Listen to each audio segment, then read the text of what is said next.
திருச்சிற்றம்பலம். உலகெல்லாம் உணர்ந்தோதற்கரியவன், உலகெல்லாம் உணர்ந்தோதற்கரியவன், நிலவுலாவிய நீர்மலிவேணியன், நீர்மலிவேணியன், நிலவுலாவிய நீர்மலி வேணியன், அலகில் சோதியன் அம்பலத்தாடுவான், அலகில் சோதியன் அம்பலத்தாடுவான், மலர் சிலம்படி வாழ்த்தி வணங்குவாம், மலர் சிலம்படி வாழ்த்தி வணங்குவாம். திருச்சிற்றம்பலம். நன்றி. தேங்க்யூ.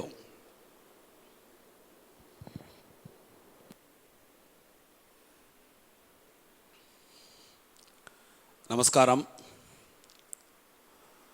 அனைவருக்கும் இனிய நல் மாலை வணக்கங்கள். இந்த இனிய மாலை வேளையில்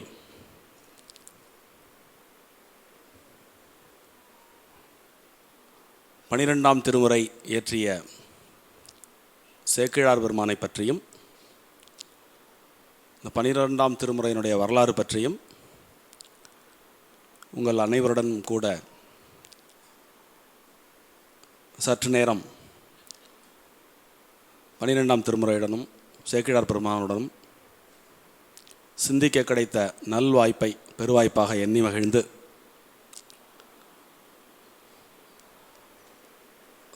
இந்த தலைப்பிலே ஒரு சிறு சிற்றுரையாற்றலாம் என்று அடியேன் கருதியிருக்கிறேன்.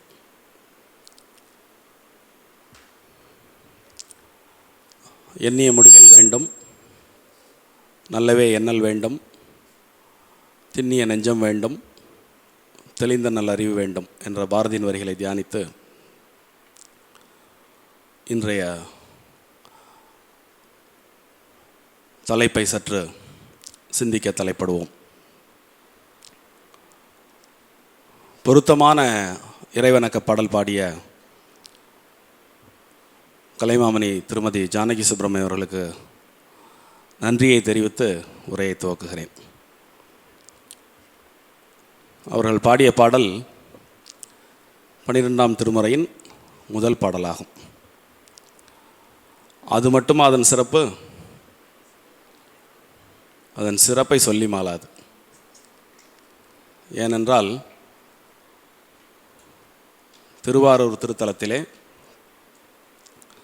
சுந்தரமூர்த்தி நாயனாருக்கு திருத்தொண்டர் தகை பாட அடியெடுத்து கொடுத்த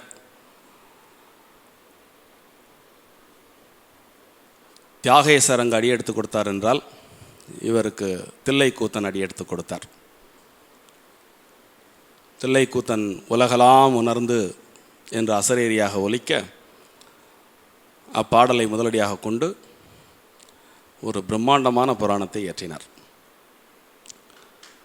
அதுவே திருத்தொண்டர் புராணம். அதுவே 12ஆம் திருமுறை ஆக அன்றிலிருந்து இன்று வரை வழங்கப்பட்டு வருகிறது. 12ஆம் திருமுறைக்கு என்ன சிறப்பு?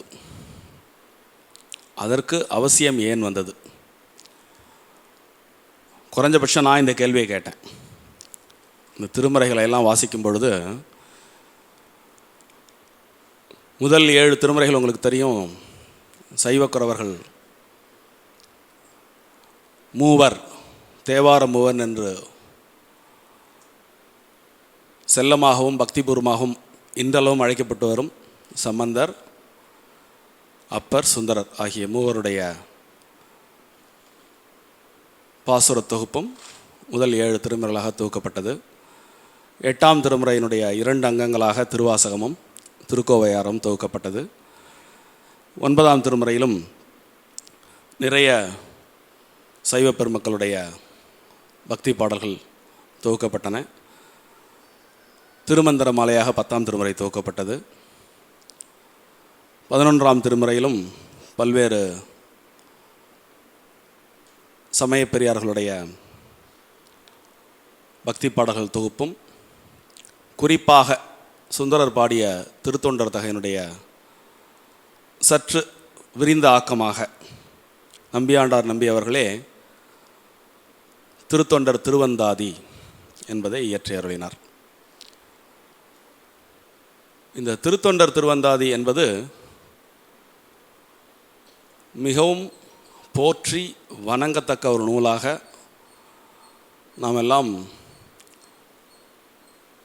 பெரிதும் கொண்டாடி கொண்டிருக்கும். நான் ப்ரெசன்ட் டென்ஸில் சொல்கிறேன், ஏன்னா உங்களுக்கு தெரியும் Ponniyin Selvan is trending now. அந்த பொன்னியின் செல்வனுடைய கதாநாயகன் யார் என்றால் ராஜராஜ சோழன்.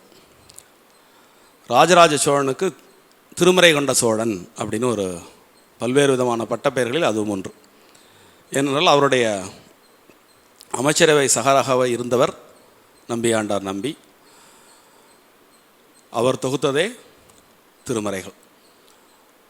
திருமறைகள் தொகுத்ததோடு மட்டுமில்லாமல் சுந்தரமூர்த்தி நாயனாருடைய திருத்தொண்டர் தொகையை விரித்து திருத்தொண்டர் திருவந்தாதியாகவும் இயற்றினார். எதற்கு இவ்வளோ பெரிய பீடிகை என்றால், திருத்தொண்டர் திருவந்தாதியில் என்ன சொல்லப்பட்டிருக்கிறதோ அதுவே சற்று விரிவாக பெரிய புராணமாக சேக்கிழாரால் எழுதப்பட்டது. ஒரு 100 வருஷத்துக்குள்ளே இப்படி ஒரு தேவை ஏன் வந்தது? கிட்டத்தட்ட இதனுடைய நுட்பங்களை புரிந்து, அதாவது வரலாறு, ஆன்மீகம், சமயம், இலக்கியம், வாழ்வியல் இத்தனையும் நிச்சயமாக ஏதோ ஒரு மையப்புள்ளியில் பிணைஞ்சிருக்கும். ஒன்றோட ஒன்று இது பின்னி பிணைஞ்சிருக்கும். அதை நம்ம தனித்து பிரித்து பார்க்க முடியாது. ஒவ்வொரு சப்ஜெக்டையும் நம்ம தனித்தனியாக அணுகும் பொழுது ஒரு மேலோட்டமாக அதை பார்க்குறோமே தவிர, இப்பொழுது சொன்ன அத்தனை கூறுகளும் எல்லா காலகட்டத்திலையுமே ஒன்றிணைந்தது தான். ஒவ்வொரு மண்ணுக்கும் ஒரு மண் சார்ந்த ஒரு சமயம் உண்டு, மண் சார்ந்த தெய்வங்கள் உண்டு, மண் சார்ந்த நம்பிக்கைகள் உண்டு. அது புறத்திலிருந்தே தாக்கப்படும் பொழுது தற்காலிகமாக ஒரு வீழ்ச்சியை பெற்றாலும் கூட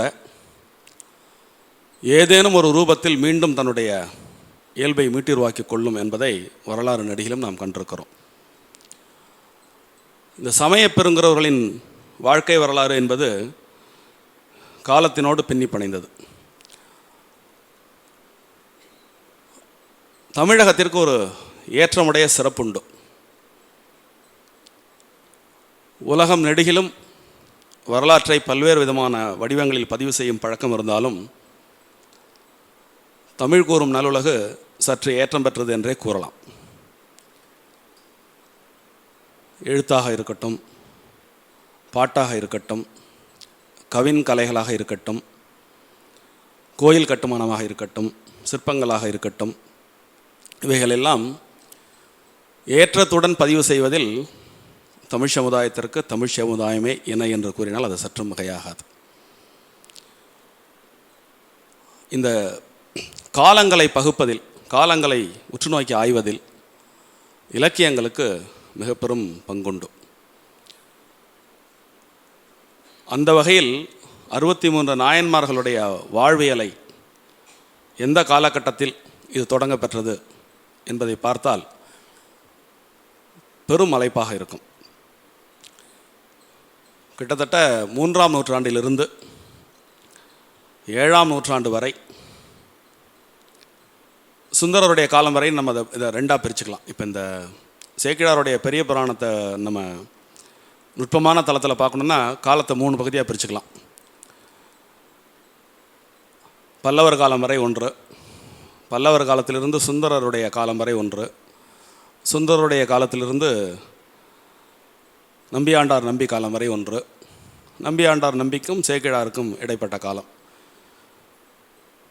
இப்படி பிரித்து புரிந்து கொண்டோமானால் ரொம்ப நன்கு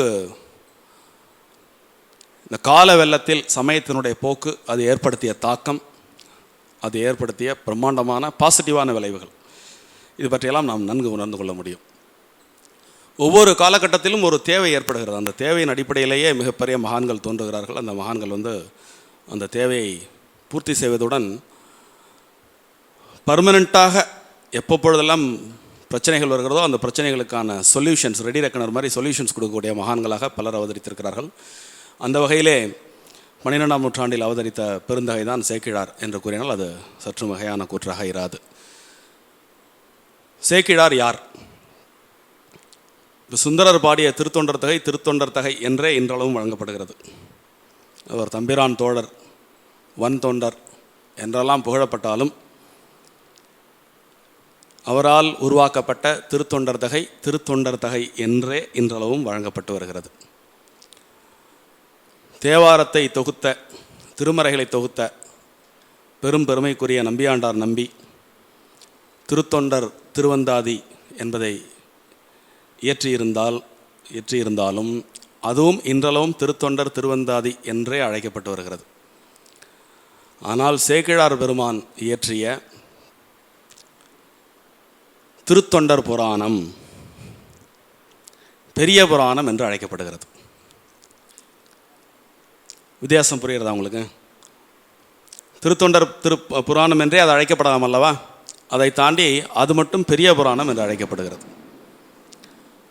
அது எதனால் என்பதை சற்று வரலாற்று கண் கொண்டும் நாம் நோக்கலாம். சேக்கிழாருடைய காலத்திற்கு வருவோம். ராஜராஜன் காலத்தில் நம்பியாண்டார் நம்பி இருந்தார் என்பது நம்ம அனைவருக்கும் தெரியும். இந்த 9ஆம் திருமுறையிலிருந்து 9, 10ஆம் திருமுறை மட்டும் காலத்திற்கு முற்பட்ட நூல். அதனுடைய சுவடிகள் கிடைக்காதனால பின்னாடி 10ஆம் திருமுறையாக அது தொகுக்கப்பட்டது என்பதை நாம் 10ஆம் திருமுறை பற்றி பார்க்கும் பொழுது கண்டோம். அதற்கு முன்பாக அனைத்து திருமறைகள், முதல் 7 திருமுறைகள், 8ஆம் திருமுறை, 9ஆம் திருமுறை, 10ஆம் திருமுறை, 11ஆம் திருமுறை என்று ஒவ்வொன்றை பற்றியும் இங்கு பேசக்கூடிய வாய்ப்பும், நீங்கள் எல்லாம் உட்கார்ந்து ஆர்வமாக கேட்கக்கூடிய வாய்ப்பும் ஏற்படுவதற்கு ஒரு காரணம் வேண்டும் அல்லவா? அந்த காரணம் ஸ்ரீவத்சத்திலேயே நிகழ்ந்த ஒரு அதிசயம் என்றே கூறலாம். அதுவும் பிளான் பண்ணி அமைஞ்ச விஷயமே இல்லை. நம்ம ஸ்ரீவத்சம் ஆரம்பித்த உடனே வந்த முதல் சிவராத்திரியில் மாணிக்கவாசகருடைய திருவாசக முற்றுவதலை திரு KM சேகரன் டீம் திருச்சியிலேருந்து பண்ணினாங்க. அது முதல் தோற்றுவாய் என்று கூறலாம். அதற்கு அடுத்த 2ஆம் ஆண்டில் சுந்தரர் பதிகங்களை முற்றுவதல் செய்தனர். அவ்வப்பொழுது இது பற்றி சிறு சிறு உரைகள் ஆற்றும்படியான ஒரு ஆக்ஞை அவர்களால் எனக்கு இடப்பட்டது. அடியேனும் எனக்கு தெரிந்த அளவில் அதை செய்து கொண்டு வந்தேன்.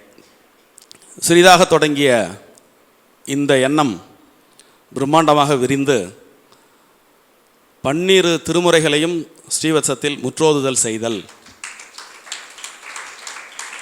என்ற எண்ணமாக அது கருக்கொண்டது. கருக்கொண்ட எண்ணம் அக்குழுவினரால் உருக்கொண்டு 11 திருமுறைகளை இதுகாரும் முற்றோதி முடித்து விட்டனர். நாளைக்கு 12ஆம் திருமுறை முற்றோதல் தொடக்கத்தை அவர்கள் நிகழ்த்த இருக்கிறார்கள். இந்த தருணத்திலே சேக்கிழார் பற்றியும் 12ஆம் திருமுறை பற்றியும் சிந்தித்தல் பொருத்தமாக இருக்கும் என்பதும் அடியனுடைய துணிவு. எனக்கு தெரிஞ்ச உலகத்தில் வேறு எங்கேயும் இப்படி 12 திருமுறைகளும் முற்றோதுதல் செய்தல் என்பது நடந்ததாக எனக்கு நினைவில்லை. நான் எல்லா விதத்திலையும் துழாவி பார்த்து விட்டேன். அங்கொன்றும் இங்கொன்றுமாக சுந்தரரோடது ரொம்ப ஈஸியாக இருக்குன்ட்டு சுந்தரரோட முடிச்சுருவாங்க 100 பதிகம் அப்படிங்கிறதுனால. பெரும்பாலும் சுந்தரர் தேவார முற்றோதல் தான் பெரும்பான்மையான இடங்களில் எடுக்கப்படுது. திருவாசகம் கொஞ்சம் லாங்கர் டூரேஷனுக்கு திருவாசகம். ஞானசம்பந்தர் அப்பர் பாடல்கள்லாம் ரொம்ப ஒரு 5 பாட்டு 10 பாட்டு இது மாதிரி எல்லாது பதிகம், ஒரு பதிகம் 2 பதிகம் அப்படி எடுத்து பாடுறதான் உலகத்தினுடைய வழக்கமாக இதுகாரும் இருந்து கொண்டிருக்கிறது. ஸ்ரீவத்சத்தினுடைய பெரும் சாதனைகள் ஒன்றாக இதனை நாம் கூறிக்கொள்ளலாம், தாராளமாக கூறிக்கொள்ளலாமா. எந்த ஒரு விஷயமும் ஈஸியான விஷயம் கிடையாது. மாணிக்க வாசகர் சொன்னது போல் இப்படி ஒரு எண்ணத்தை செயல்படுத்துதல் என்பது அவன் அருளின்றி நிச்சயமாக நடக்காது. ஸோ அவன் அருளாலே அவன் தாழ் வணங்கி இறையடைவது எப்படி சாத்தியமோ அதுபோல் இந்த முற்றோதுதல் என்ற இந்த நிகழ்வும் பரிபூர்ணமாக அவன் அருள் பெற்று இங்கே அது நிகழ்ந்து கொண்டிருக்கிறது. அப்படிப்பட்ட அந்த அருளை இறைஞ்சி இன்றைய தலைப்பிற்குள் அடியேன் செல்ல கடமைப்பட்டிருக்கிறேன். இங்கு இதே அரங்கில் அடியேன் 4 வரலாறுகளை அவ்வப்பொழுது பிரசங்கம் செய்திருக்கிறேன். உங்களில் பலர் ஆச்சரியமாக அது எப்படி சார் இங்கேருந்து ஆரம்பித்து அப்படியே வரிசையாக எல்லா இடத்துக்கும் கூட்டிட்டு போனீங்க அப்படின்னு நிறைய பேர் கேட்டீங்க. ஞாபகம் இருக்கும்னு நினைக்கிறேன். அந்த கிரெடிட் எனக்கு வேண்டாம். அந்த credit goes to Sekkizhar. Sekkizhar பெரிய புராணத்தை சேக்கிழார் வாயிலாக நீங்கள் படித்தால் அப்படியே அவர் கையை பிடிச்சி கூட்டின்னு போவார். நம்ம செய்ய வேண்டியதெல்லாம் சேக்கிழாருடைய பெரிய புராணத்தை படித்தால் தானாக அது உள்ளே உட்கார்ந்து விடும். அந்த அளவுக்கு அதை அவர் கையை பிடிச்சி கூட்டின்னு போவார். இந்த கொஞ்ச நேரத்துக்கு முந்தைய சொன்னோம் இல்லையா, 11ஆம் திருமுறையில் திருத்தொண்டர் திருவந்தாதி இருக்க 12ஆம் திருமுறை ஏன்? நிச்சயமாக காரணமின்றி காரியமில்லை. அது என்ன காரணம் என்பதை ஆய்ந்து அந்த காரணத்திற்கான அதனுடைய காரியமாக சேக்கிழார் பெருமான இறைவன் படைத்து அவர் எவ்வாறு அந்த காரியத்தை நிறைவேற்றினார் என்ற அளவில் நம்முடைய சிந்தனை என்று விரிவாக்கலாம். சோழர்களுடைய எழுச்சிக்கு முன்னர் பல்லவர் காலம் வரை சைவத்தின் எழுச்சி இருந்தது. நாம் எல்லாம் பார்த்தோம். ஞானசம்பந்தருடைய பீரியடில் நின்றசீர் நெடுமாறன் சமணத்தில் இருந்தார். கூன்பாண்டியனாக இருந்தார். அவரை நின்றசீர் நெடுமாறனாக மாற்றி சமணத்திலிருந்து சைவத்திற்கு மாற்றிய பெருமை ஞானசம்பந்தரை சேரும். தென்பெண்ணை ஆற்றுக்கு வடக்க மகேந்திர பல்லவர் அவர் எப்பேற்பட்ட ஒரு தனியாக அவரை பற்றி பேசலாம். அவருக்கு ஏன்னா சித்திரக்கார புலி என்ற அவருக்கு ஒரு பட்டம் உண்டு. விசித்திர சித்தர் என்ற ஒரு பட்டம் உண்டு. மகா பண்டிதர். ஒரு சாதாரண ஆள் கிடையாது. தமிழிலும் வடமொழியிலும் பெரும்புலமை வாய்ந்தவர். அப்படிப்பட்ட மகாகவி மத்தவிலாச பிரகடனம் என்ற ஒரு நூலை பற்றி நீங்கள் கேள்விப்பட்டிருப்பீர்கள். அந்த நூலை இயற்றிய மகா சக்கரவர்த்தி. அவர் கவி சக்கரவர்த்தியாகவும் இருந்தார், நாடாளும் சக்கரவர்த்தியாகவும் இருந்தார்.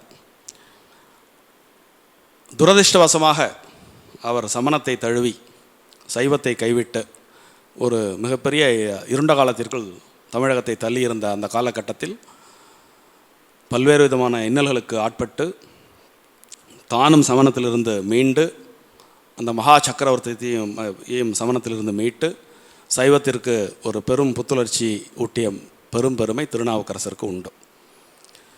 இதெல்லாம் தெரிந்த கதை தானே. ஏன் இங்கே இந்த நினைவூட்டல் என்றால், தெரிந்தோ தெரியாமலோ அரசியலும் சமயமும் பின்னி பிணைந்தவை. அரசர் எவ்வழி, குடிகள் எவ்வழி. அதனால் அந்த பவர் சென்டரில் எந்த கருத்து ஏற்றுக்கொள்ளப்படுகிறதோ அது நாடு முழுவதும் பரவும் என்பதற்கு எந்த வரலாறும் விதிவிலக்கல்ல. சமணத்தின் இருப்பு 3ஆம் நூற்றாண்டிலிருந்து கிட்டத்தட்ட சட்டல் லெவலில் இன்றைக்கி வரைக்கும் கூட இருக்குன்னு சொல்லலாம். அது வேறு வடிவம் எடுத்திருக்கு, அவ்வளோதான். இன்றைக்கு அது எடுத்திருக்கக்கூடிய வடிவம் இறைமறுப்பு என்ற வடிவம் எடுத்திருக்கிறது. அதனால் ஒரு நல்லதுக்கும் கெட்டதுக்குமான போராட்டம் என்பது தொடர்ந்து இருந்து கொண்டே இருக்கும். ஸோ நம்பியாண்டார் நம்பியினுடைய ராஜராஜர் பீரியட் பார்த்திங்கன்னா 985 கிபி 1012 வரைக்கும். நம்பியாண்டார் நம்பி ராஜராஜனுக்கு பிறகும் ராஜேந்திரன் காலத்தில் இருந்திருக்கிறார் என்பதற்கான சான்றுகளும் உண்டு. சேக்கிழாருடைய காலம் என்ன? 2ஆம் குலோத்துங்கன் என்று ஆய்வு பெருமக்கள் கூறியுள்ளனர். அது மிகுந்த ஆய்வுகளுக்கு உட்படுத்தப்பட்டு அது சரிதான் என்று பலமுறை நிரூபிக்கப்பட்டு விட்டது. நாம் ஏற்கனவே இந்த அரங்கில் வரலாறு குறித்து பேசும்பொழுது அகச்சான்று புறச்சான்று என்று 2 விதமான சான்றுகளை பற்றி சொல்லுவோம். புறச்சான்றுகள் என்பது கல்வெட்டு மற்ற விஷயங்கள் வச்சு புறச்சான்றுகளை கொள்வோம். அகச்சான்று என்பது பெரிய புராணத்துள்ளே இந்த அனபாய சோழனை பற்றி பல இடங்களில் அவர் குறிப்பிட்டிருக்கார். கிட்டத்தட்ட ஒரு 11 இடங்களில் குறிப்பிட்டிருக்கார் நினைக்கிறேன் பெரிய புராணத்தில். அனபாயன் 2ஆம் குலோத்துங்கன் தான் என்பது ஐயம் திரிபுர நிறுவப்பட்ட ஒரு பெரும் செய்தி. சேக்கிழார் ஒரு கவியா என்றால் அவர் சொன்னால் நம்ப மாட்டீங்க, சோழ சாம்ராஜ்யத்தின் முதன் மந்திரி, அரசவையின் மிக முக்கிய பொறுப்பில் இருந்த முதன் மந்திரி. இது வந்து சரியான செய்தி தானா, செவி வழி செய்தியா, அவருடைய ஊர் என்ன, சோழ சாம்ராஜ்யத்தினுடைய கேபிட்டல் என்ன, இது போன்ற கேள்விகள் எல்லாம் தவிர்க்க முடியாது, தவறானதும் கிடையாது. இந்த கேள்வி கேட்கலாம். ஏன்னா அவருடைய பெயரே வந்து அவர் எங்கேருந்து வந்திருக்காருங்கிறத குறிப்பிடுது. சேக்கிழார். சேக்கிழார் என்பதே ஒரு சேவூர் கிழார் என்பதனுடைய மறு உருவு பெயர் என்று பெரியோர் குறிப்பிடுவார். இது எங்கே இருக்குன்னா ஆரணி பக்கத்தில் உள்ள ஒரு ஊர்.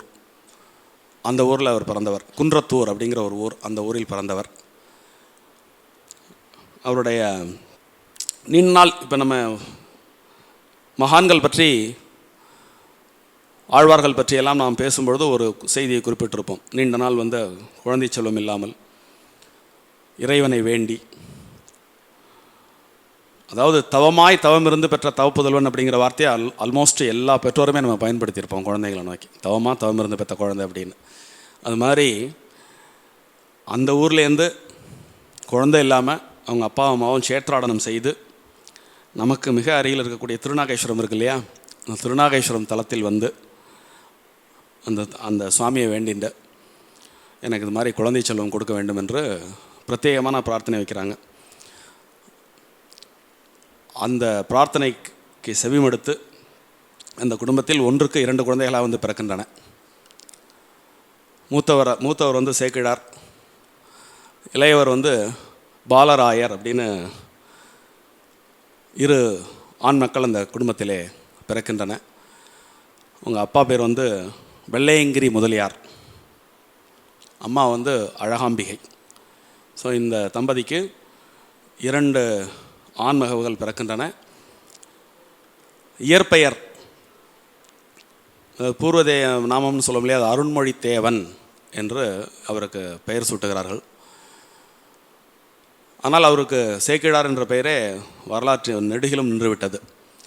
அருண்மொழி தேவன் என்கிற பெயர் ஏன் சூட்டப்பட்டது என்றால், உங்களுக்கெல்லாம் தெரியும், ராஜராஜ சோழனுடைய இயற்பெயர் அருண்மொழின் என்பது. அவர் வந்து ஜனநாதர் என்று அவருக்கு ஒரு பெயர் உண்டு. மக்களை வந்து அப்படி ஆகர்ஷிச்சார் அவர். முதல்ல முடியாட்சி தத்துவத்திலேயே குடிமக்களுடைய எண்ணங்களுக்கு தகுந்த மாதிரி ஆட்சி செய்த ஒரு பெருமன்னன், உலகம் கண்டிராத ஒரு மிகப்பெரிய மன்னன். மீண்டும் ஒரு சந்தர்ப்பம் நமக்கு கிடச்சிதுன்னா ராஜராஜனுடைய பெருமைகளை பற்றி நம்ம தனியாக ஒரு டாப்பிக்கில் பேசலாம். அதனால் குடிமக்கள் எல்லாரும் அருண்மொழி என்று தன்னுடைய குழந்தைக்கு பெயர் வைக்கிறத ஒரு வழக்கமாக கொண்டிருந்தாங்க. அந்த வகையில் தான் கிட்டத்தட்ட ராஜராஜனுக்கு பிறகு ஒரு 125 வருஷத்துக்கு பிறகு வந்த இந்த குடும்பத்தில் வந்து பிறக்கக்கூடிய இந்த சேக்கிழார் பெருமானுக்கு இயற்பெயராக அருண்மொழி தேவன் என்ற பெயரை சூட்டுகிறார்கள். அவர் பிறந்து வளரும் பொழுதே அவருக்கு வந்து சைவத்தின்பால் மிக பெரும் பற்று, நிறைய படிக்கிறாரு. சைவம் மட்டுமல்ல, அவருக்கு வந்து தமிழ் மட்டுமல்லாமல் வடமொழியிலும் அவர் புலமை பெற்றிருந்தார் என்று ஒரு சிலர் கூறியிருக்கின்றனர். இதில் எப்பொழுதுமே தமிழ்நாட்டை பொறுத்தவரை வந்து பார்த்திங்கன்னா ஒரு மிகச்சிறந்த அறிஞர்களை வந்து டீக்ரேட் பண்ணுறதுக்குன்னே ஒரு கூட்டம் இருக்கும், சொந்தம் கொண்டாடுறதுக்குன்னு ஒரு கூட்டம் இருக்கும். அவங்களுடைய உண்மைத்தன்மையை மறைத்து வேறு விதமாக அவங்கள ப்ரொஜெக்ட் பண்ணுறதுக்கு ஒரு கூட்டம் இருக்கும். ஸோ இதெல்லாம் அது இப்போது 1950க்கு பிறகு என்று நம்ம ஒரு வரையறை வச்சுக்கலாம். 1950க்கு முன்பு அது இல்லை. 50 என்ற இலக்கம் நான் ஏன் சொன்னேன் அப்படின்னா, நம்ம பின்னாடி மேலே வந்து அதனுடைய விளக்கத்தை சொல்கிறேன். ஸோ சேக்கிழார் பெருமான் அது மாதிரி நன்கு வளருகிறார், நிறைய படிக்கிறார். அப்போது அந்த காலகட்டத்தில் அனபாய சோழனுடைய தலைநகரமாக விளங்குவது கங்கை கொண்ட சோழபுரத்தின் தான் தலைநகரமாக இருந்தது. அப்போது ராஜேந்திர சோழனுடைய பீரியட்லேருந்து சோழர்களுடைய மறைவு வரைக்கும் கங்கை கொண்ட சோழபுரம் தான் சோழா கிங்டமனுடைய கேபிட்டல். ஸோ அவர் வந்து முதன் மந்திரியாகவும் பதவியேற்கிறார். ராஜாவால் மிகவும் பாராட்டப்பட்டு, அதாவது பதவி யாருக்கு வேணாலும் கிடைக்கும், அந்த பதவியை, அதுவும் முடியாட்சியில் ஒரு பதவியை தக்க வைத்துக் கொள்ளுதல் மற்றும் சக்கரவர்த்திகளிடமிருந்து ஒரு பட்டம் பெறுதல் என்பது வந்து அவ்வளோ ஈஸியான விஷயம் கிடையாது. மிகச்சிறப்பான முறையில் செயல்பட்டு உத்தம சோழ பல்லவராயன் அப்படிங்கிற ஒரு பட்டத்தை, அனபாய சோழன் யாருன்னா 2ஆம் குலோத்துங்கன். 2ஆம் குலோத்துங்கன் தான் அனபாயன் என்று அழைக்கப்பட்டான். அவரிடமிருந்து உத்தம சோழ பல்லவராயன் என்ற பெரும் பட்டத்தை பெறுகிறார். இதில் ரொம்ப ஒரு இன்ட்ரெஸ்டிங்கான ஃபேக்ட், இந்த பெரிய புராணத்தினுடைய உருவாக்கத்திற்கு பின்னாடி நிறைய கொஞ்சம் நுட்பமான தளங்களில் இதை ஆய்வு செஞ்சாக்க ரொம்ப ஆச்சரியமான சில தகவல்கள்லாம் நமக்கு கிடைக்கிது. அந்த அடிப்படையில் 2ஆம் குலோத்துங்கனுக்கு ஒரு பையன் உண்டு. அவர் 2ஆம் ராஜராஜன். சிறு வயது முதலே இந்த உத்தம சோழ பல்லவராயனிய சேக்கிழாரிடமிருந்து அவர் நன்கு ஒட்டி கொள்கிறார். இவருடன் பொழுதுபோக்குவதையும் இவருடன் பேசுவதையும் இவருடன் கூடி கழிப்பதையும் அவர் பெருமையாக கருதி இளவரசு பட்டம் பெற்ற அந்த 2ஆம் ராஜராஜன் எப்பொழுதுமே இவர் கூடவே இருப்பான். இவருடைய மிகப்பெரிய அறிவு செல்வத்தை அவரோட அவர் பகிர்ந்து கொள்வார். அதனால் இவர் பேரில் அவருக்கு மிகப்பெரிய மதிப்பு உண்டு. இவர் இல்லாத நேரத்தில் இவரை பற்றி சக்கரவர்த்தியாக தன் தந்தையாரிடம் மிக பெருமையாக அவர் கூறுவதுண்டு. இது நீங்கள் எப்படி ஒரு நல்ல சினிமாவில் வந்து பார்த்தீங்கன்னா ஸ்கிரிப்ட் ரைட்டிங்கில் தேவையில்லாமல் ஒரு தகவல் வராது. இந்த தகவலுக்கு பின்னாடி ஒரு காரணம் இருக்குது. ஸோ மிக முக்கியமான தகவல் இது. தமிழகத்தை பொறுத்தளவில் அன்னியிலிருந்து இன்றைக்கு வரைக்கும் ஒரு மிகப்பெரிய பொய் ஒன்று உண்மை என்று நடமாடிக்கொண்டிருக்கிறது. நாம் ஏற்கனவே பலமுறை இந்த அரங்கில் பதிவு செய்த விஷயம்தான். 50 காப்பியங்கள் அப்படின்னு நம்ம இன்றைக்கி வரைக்கும் எதெல்லாம் சொல்லிட்டு இருக்கோம்? சிவக சிந்தாமணி, சிலப்பதிகாரம், மணிமேகலை, வளையாபதி, குண்டலகேசி என சமண பௌத்த காப்பியங்கள். இந்த 5 தான் வந்து அறம்பொருள் இன்பம் வீடு வேறு இருப்பதாகவும் மற்ற நூல்களில் அது இல்லாத மாதிரியும் அன்றிலிருந்து இன்று வரை இன்றைக்கி நம்ம பேசிட்டு இருக்கிற இந்த 2022 நாம் எல்லாம் படித்து கொண்டு போகிறது இதைத்தான் படித்து கொண்டிருக்கிறோம். ஏன் இந்த இடத்துல இதை வலிந்து குறிப்பிடுகிறேன் என்றால், அரசவையில் ஒரு சின்ன டிபேட் நடக்கிறது. அனபாய சோழனுடைய அரசவையில் காப்பியங்கள் பற்றிய ஒரு கருத்துரையாடல் நடக்கிறது. அந்த கருத்துரையாடலிலே மன்னவர் வந்து சீவக சிந்தாமணி பற்றி சிறப்புரை உரைத்து, அப்பா எப்பேற்பட்ட ஒரு அற்புதமான ஒரு காப்பியமாக இது இருக்கிறது, எவ்வளவு இன்பகரமான ஒரு காப்பியம் என்று விதந்து ஓதுகிறார். இதை கேட்ட சேக்கிழாருக்கு நடுநடுங்கி போகிறார் அவர். ஏன் அப்படின்னா, அவர் நிறைய படிச்சிருக்கார், வரலாறு படிச்சிருக்கார். அவர் 3ஆம் நூற்றாண்டுலேருந்து 6ஆம் நூற்றாண்டு வரைக்கும் இவங்கள்ட்டேருந்து பட்டப்பாடு, இவங்கள்ட்டேருந்து நம்மளுடைய சைவத்தை மீட்டு கொண்டு வரதுக்கு பட்டப்பாடு, திரும்பி அதை எஸ்டாப்ளிஷ் ஆகி அது வந்து ஒரு மாதிரி தலை துவங்கி கொண்டிருக்கும் பொழுது இது மாதிரி மன்னர் பிரான் வந்து மறுபடியும் சமண காப்பியம் பக்கம் தாவி இவர் சமணத்துக்கு கவனத்துக்கு போயிட்டார்னா மீண்டும் யாரா போராடுறது அப்படிங்கிற மாதிரி இவருக்கு ஒரு பயம் வந்துடுறது. உடனடியே தைரியமாக துணிஞ்சு அரசவையில், மன்னா ஒரு வேண்டுகோள், நீங்கள் இங்கு விதந்தோவிய காவியம் இன்பகரமானது என்பதில் மாற்று கருத்தில்லை. ஆனால் அது இம்மைக்கோ மறுமைக்கோ சற்றும் பயன்படாத பொய்க்கதை என்று தைரியமாக கூறுகிறார். உடனே ராஜா வந்து, இது பொய்க்கதை என்றால் எது மெய்க்கதை, எது என்னை பரலோகத்தை நோக்கி இட்டு செல்லும், உம்மால் தெளிவாக கூற முடியுமா அப்படின்னு கேட்குறார். அப்போ ஒரு உடனடியாக அந்த இடத்துல ஒரு இன்ஸ்டண்ட்டாக ஒரு ஆன்சர் சொல்லணும்ல, அந்த ஆன்சருக்கு சொல்கிறார், நமக்கு வந்து இந்த ஒரு 200 வருட காலமாக நம் நாட்டில் செழித்து ஓங்கி இருக்கக்கூடிய சைவத்தில் சுந்தரமூர்த்தி நாயனார் அவர்களால் தில்லைவாழ் அந்தனர்தம் அடியார்க்கும் அடியேன் என்று இறைவனால் அடியெடுத்து கொடுக்கப்பட்டு பாடப்பட்ட திருத்தொண்டர் தகை இருக்க, திருநறையூர் பொல்லா பிள்ளையார் நம்பியாண்டார் நம்பி அவர்கள் எழுதிய திருத்தொண்டர் திருவந்தாதி இருக்க, இவைகள் காட்டாத சத்தான ஒரு சமயத்தை வேறு எவைகள் காட்டிவிட முடியும் அப்படின்னு கேட்குறார். அப்படின்னா அதை பற்றி கொஞ்சம் விரிவாக எனக்கு சொல்லுங்கள் அப்படின்னு கேட்குறார். அப்புறம் ஒரு தனிப்பட்ட சந்திப்பில் அதை பற்றி நிறைய பல்வேறு விதமான தகவல்களை கூறுகிறார். மன்னர் ரொம்ப இம்ப்ரெஸ் ஆகி என்ன பண்ணுறார், உடனே இப்போ இது பற்றி ஒரு நூல் எழுதுங்க, நீங்களே எழுதிருங்க, இவ்வளோ தகவல்கள் இருக்குது. இது என்னன்னு கேட்டிங்கன்னா, மறதி என்பது ஒரு மிகப்பெரும் நோய். 100 வருடம் என்பது நம்ம ஒரு நீண்ட நெடிய காலத்தை பின்னோக்கி பார்க்கும்போது 100 வருடம் சாதாரணமாக தெரியும். ஆனால் அந்த 100 வருடத்தில் பல்வேறு விதமான கலாச்சார தாக்கங்களால் எழுச்சி பெற்ற சைவம் மீண்டும் அப்படி டைலூட் ஆக ஆரம்பிக்குது.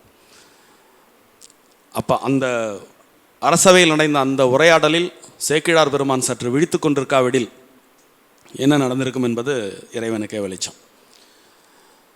ஒரு எழுதுங்கோ அப்படின்னு சொன்ன உடனே சரி என்று உடனே ஒப்புக்கொள்கிறார். அவரே கேட்குறார், உங்களுக்கு என்னெல்லாம் உதவி செய்யணும். அப்படின்னு கேட்கும்பொழுது அவர் சொல்கிறார், நாம் நாடு முழுவதும் பயணப்பட வேண்டும்.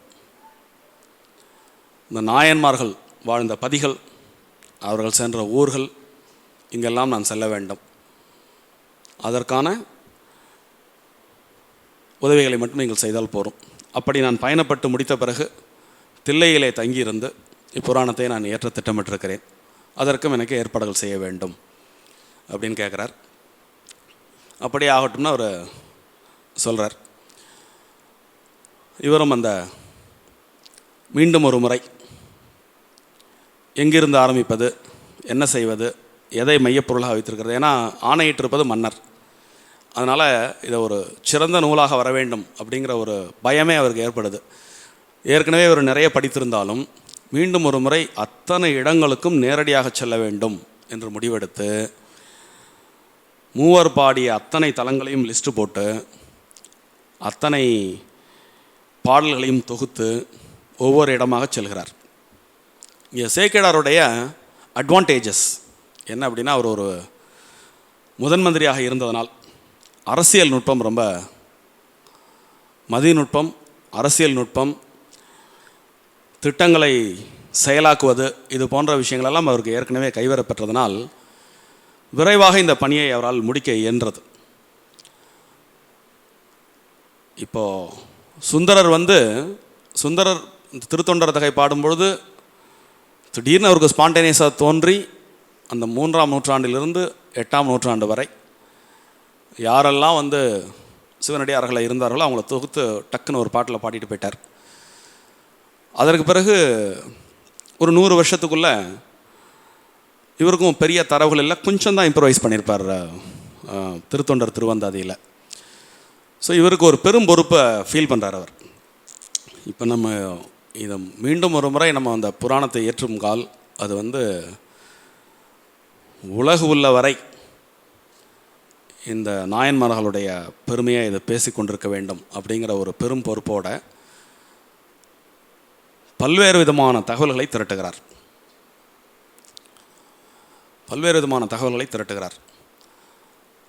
எங்கேருந்து ஆரம்பிக்கிறார்னா, திருக்குறள் படிக்கிறார், இந்த சமண காப்பியங்களை உள்ளும் புறமும் படிக்கிறார். மதுரை காஞ்சியில் ஆரம்பித்து ஆழ்வார்களுடைய பிரபந்தங்களாகட்டும், நாயன்மார்களுடைய 11 திருமுறைகளாகட்டும், எல்லாத்தையும் தலைகீழ படிச்சுறார். எல்லாத்தையும் படித்து எல்லா இடங்களுக்கும் போயிட்டு வர்றாரு. அது இல்லாமல் பல்வேறு விதமான முதல்நிலை தரவுகள் அவருக்கு கிடைக்குது. சுந்தரருக்கும் நம்பியாண்டார் நம்பிக்கும் கிடைக்காத பல தரவுகள் இவருக்கு கிடைக்குது. எப்படின்னு கேட்டிங்கன்னா, எழுச்சி பெற்ற சைவம் கோயில் கட்டுமானமாக உருப்பெற்று தஞ்சாவூர் ராஜராஜேஸ்வரம் அவர் கண்முன்னே நிற்கிறது, கங்கை கொண்ட சோழீஸ்வரம் அவர் கண்முன்னே நிற்கிறது. பல்வேறு விதமான ஆலயங்கள் எடுக்கப்பட்டது. அதனால் அதில் உள்ள கல்வெட்டுகள், சிற்ப சிறப்புகள், இது எல்லாத்தையும் போய் ஆய்வு செய்கிறார். நிறைய குறிப்புகள் எடுக்கிறார். நாம் ஏற்கனவே நம்ம சுந்தரமூர்த்தி நாயனாருடைய வரலாறு சொல்லும் பொழுது தஞ்சை பெரிய கோயிலில் உள்ள ஒரு ஓவியம் அடியனை எப்படி கலந்துரை செய்ததோ அது மாதிரி சேக்கிழாரையும் கலந்துரை செய்திருக்கிறது. இப்போ நம்ம சேக்கிழாரை பற்றி சொன்னோம் இல்லையா, அவருக்குடைய இயற்பெயர் அருண்மொழித்தேவன். அவருக்கு உத்தம சோழ பல்லவராயன்னு ஒரு பட்டப்பெயர் கிடச்சிது. முதன் மந்திரியாக இருந்தார். பிறகு அவர் அமைச்சராக இன்னொரு இன்ட்ரெஸ்டிங்கான டெவலப்மெண்ட், எந்த கோவிலில் அவங்க அப்பாவும் அம்மாவும் எனக்கு ஒரு நல்ல மகப்பேறு கொடு என்று கேட்டுக்கொண்டானோ அந்த கோயில்லையே அவர் எப்போதும் தன்னுடைய விருப்ப கோயிலாக தேர்வு செய்து, இந்த திருநாகேஸ்வரம் கோயிலில் இருந்தே அவர் பணி செய்வதற்கான சான்றுகள்லாம் உண்டு. திருநாகேஸ்வரம் கோவிலில் ஆயிரங்கால் மண்டபம், நடராஜர் மண்டபம் ரெண்டும் அவருடைய சொந்த திருப்பணியாக அவர் பண்ணியதற்கான சான்றுகள் பதிவு செய்யப்பட்டிருக்கிறது. அது மட்டும் இல்லாமல் தன்னுடைய சொந்த ஊரான அந்த குன்றத்தூரிலே இதே கோயிலை அவர் ரீப்ரொடியூஸ் பண்ணி கிட்டத்தட்ட அந்த கோயிலையுமே ஒரு 44 கல்வெட்டு கிடைக்குது. அதில் அனபாய சோழனுடைய காலத்து கல்வெட்டுகளாக ஒரு 5-6 கல்வெட்டுகள் கிடைக்கிறதுனால இந்த செய்திகளெல்லாம் நம்ம சரி என்றும் உண்மை என்றும் நம்ம கார்லேட் பண்ணி பார்த்துக்கலாம். ஸோ இது மட்டும் போருமா, இன்னும் ஒரு அருமையான தரவு சான்று வேண்டுமா அப்படின்னு கேட்டால் ஒரு அருமையான தரவு சான்று இருக்குது. அவர் ஒரு அரசாங்க அதிகாரியாக இருந்ததுனால நிறைய கொடைகள் செய்திருக்கிறார். அப்படி ஒரு கொடை ஆவணம் திருமழபாடி கோயிலில் பதிவாயிருக்கு. அடியே நேற்று அனுப்பின அந்த இன்விடேஷனில் ஒரு காட்சி, பேக்ரவுண்டு காட்சி ஒன்று இருக்கும். அது என்ன அப்படின்னு கேட்டிங்கன்னா, ஊர்த்வஜானு, நாட்டிய தாரகை அவங்களுக்கு தெரிஞ்சிருக்கும். அந்த ஊர்த்வஜானு திருமழபாடி கோயிலில் வந்து இன்றைக்கும் ஒரு அந்த ஏர்லி சோழா ஸ்கல்ப்சர் ஒன்று, ஊர்த்வஜானு ஒன்று வந்து வெளி திருச்சுற்றுச்சுவரில் அந்த ஏர்லி சோழா ஸ்கல்ப்சர் ஒன்று இருக்கும். சரி, அதுக்கும் இதுக்கு என்ன சம்மந்தம் இருக்குது அப்படின்னா, ஒரு அருமையான கல்வெட்டு ஒன்று, சேக்கிழார் பெருமான் அந்த கோயிலுக்கு நிபந்தம் அளித்த ஒரு அருமையான கல்வெட்டு ஒன்று இன்றும் நீங்கள் பார்க்கலாம். நேராக போய் பார்க்க முடியாதவங்களுக்கு ஒரு வாய்ப்பு. Annual report of Indian epigraphy அப்படின்னு சொல்லிட்டு வெள்ளக்காரன் வந்து உருவாக்கி நம்ம நாட்டினுடைய கல்வெட்டுகளெல்லாம் தொகுத்து அந்தந்த வருஷம் வந்து ஒரு ரிப்போர்ட்டாக கொடுத்தான். ஆனுவல் ரிப்போர்ட் ஆஃப் இந்தியன் எபிகிராஃபின்னு. அதில் 1920 கல்வெட்டு நம்பர் 95 அந்த கல்வெட்டு பதிவாகி இருக்கிறது. அது என்ன கல்வெட்டு அப்படின்னா, ஜெயங்கொண்ட சோழ மண்டலத்து குலோத்துங்க சோழ வளநாட்டு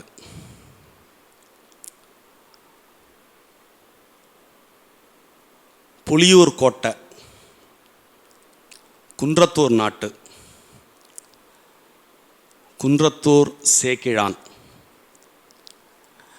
மாதேவடிகள், குன்றத்தூர் சேக்கிழான் மாதேவடிகள் ராமதேவனான உத்தம சோழ பல்லவராயன்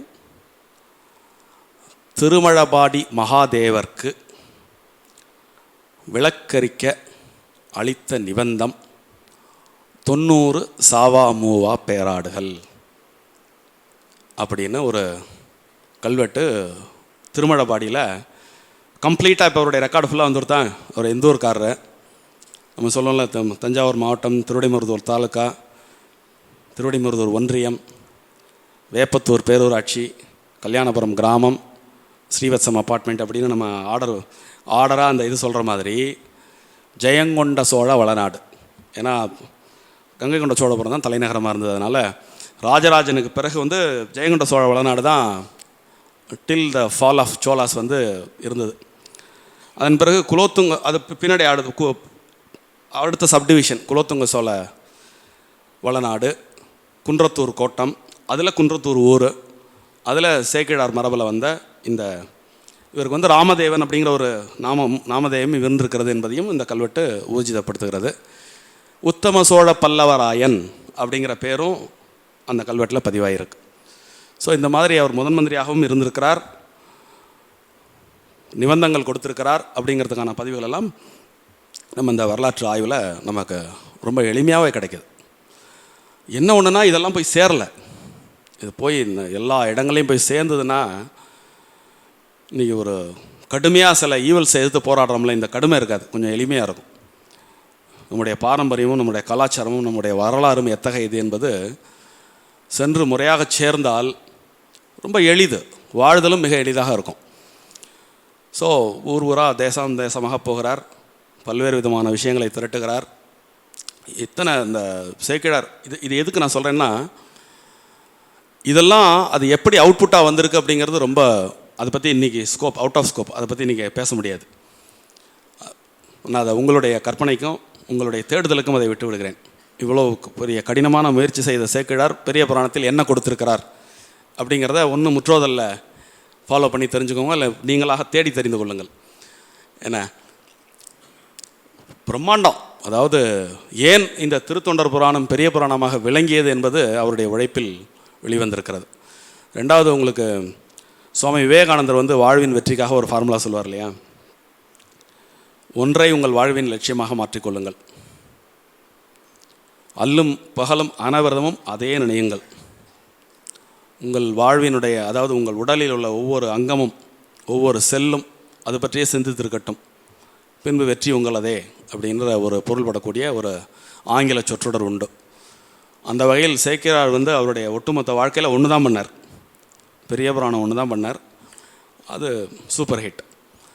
எப்படிப்பட்ட சூப்பர் ஹிட் அப்படின்னா, கம்ப்ளீட்டாக மறுபடியும் லைட்டாக க்ஷீணதசையை நோக்கி போயிட்டு இருந்த சைவத்தை மீண்டும் மீட்டுருவாக்கி அப்படியே க்ளீனாக எஸ்டாப்ளிஷ் பண்ணித்தது. அப்படியே இன்று வரைக்கும் பெரிய புராணம் என்று சிறப்பாக வழங்கப்பட்டு கொண்டிருப்பது அப்படின்னா அவர் எவ்வளோ வேலை செஞ்சிருப்பார் அப்படிங்கிறத பாருங்கள்.